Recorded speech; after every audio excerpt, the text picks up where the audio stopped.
Now to the reason we're here tonight. It is my pleasure to introduce Audrey Braun.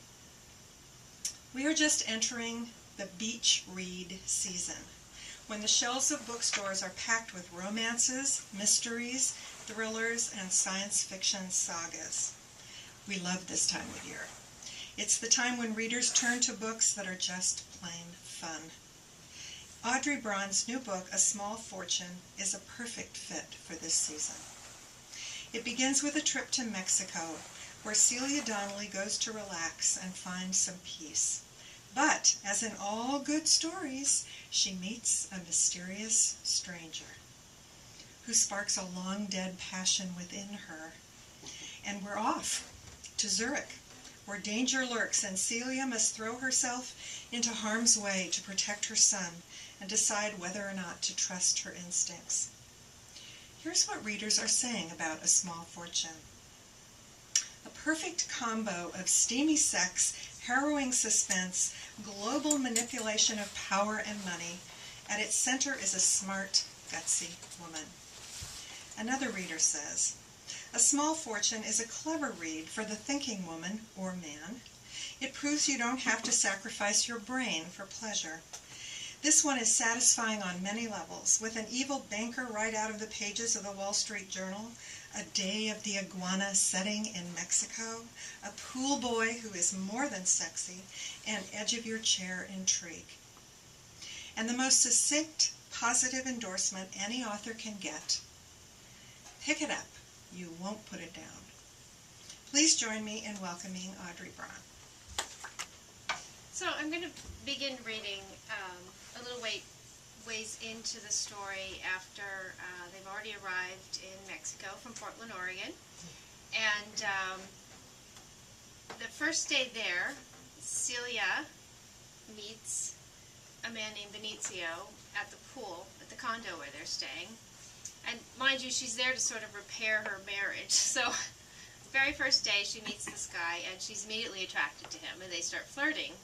And the flirtation is interrupted when Jonathan, her husband, comes on the scene.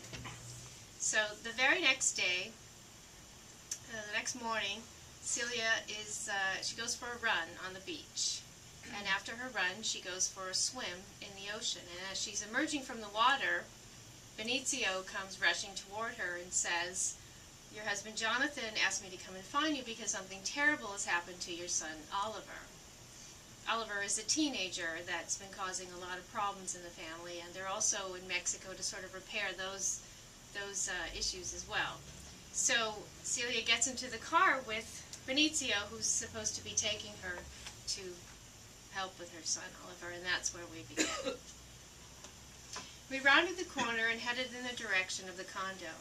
I recognized the streets from the drive from the airport, the Oxo Mini Mart with the giant Bambini ice cream ads, the old man on the corner posing for photos with his bored-faced donkey.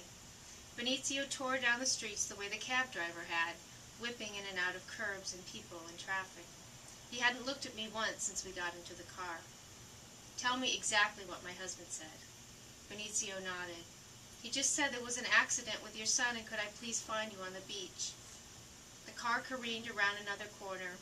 We were higher up the hill and the white buildings were no longer piled on top of one another.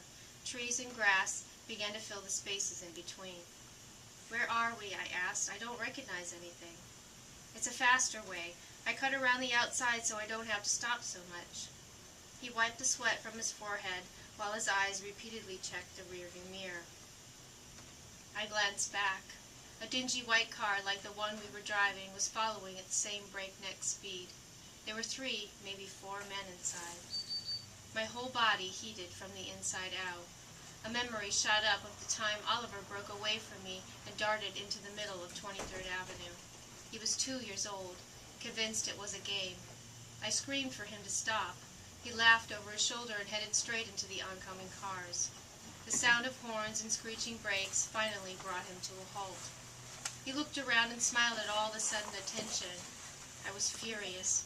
I jerked him by the arm to the sidewalk and spanked him hard 3 times on the rear, something I had never done before or since. He howled and I grabbed his shoulders and shouted in his face, That wasn't funny. You could have died. Do you know what that means?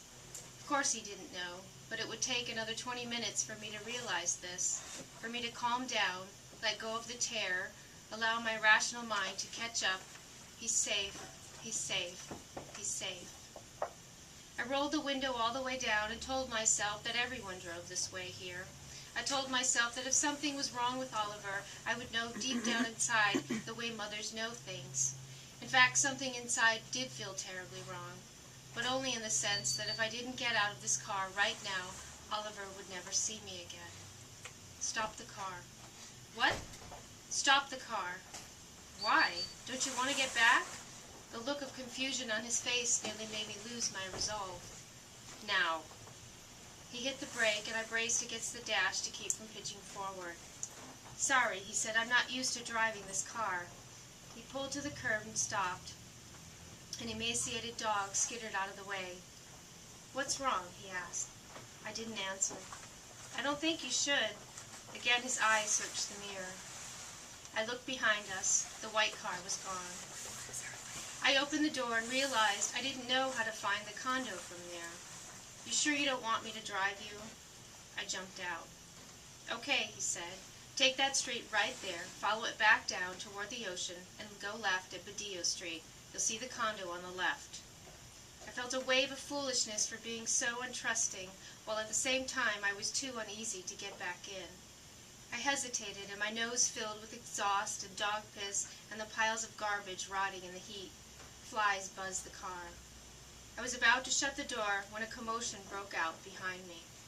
Brakes screeched, car doors flew open, shoes trampled cobblestones, someone yelled orders in Spanish.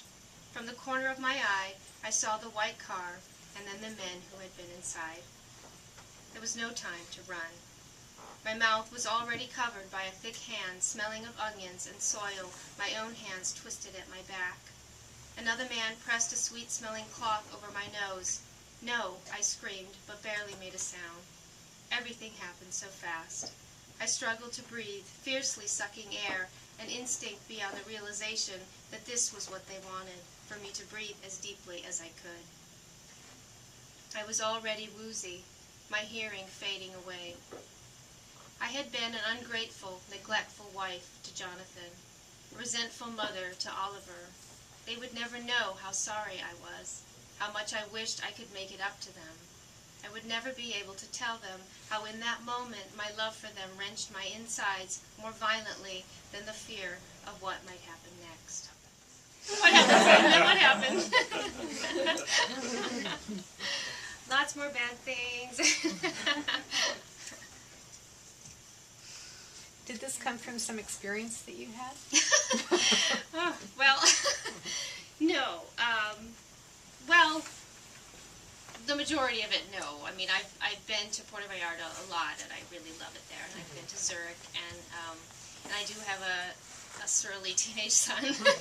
But other than that, no. It came from a conversation that my husband and I had about genre books and how well they were weathering the recession. And as a joke, we sort of started writing one over dinner one night and cracking ourselves up about like a romance thriller kind of a book. And by the end of dinner, we'd written the entire thing, and we thought it was really funny. And then, the next day I sat down on the computer and I thought, oh, maybe I'll just write a sentence, And it just flew out. The entire book just came from that conversation. It's not the story that he and I made up, but that was the seed of where it came from.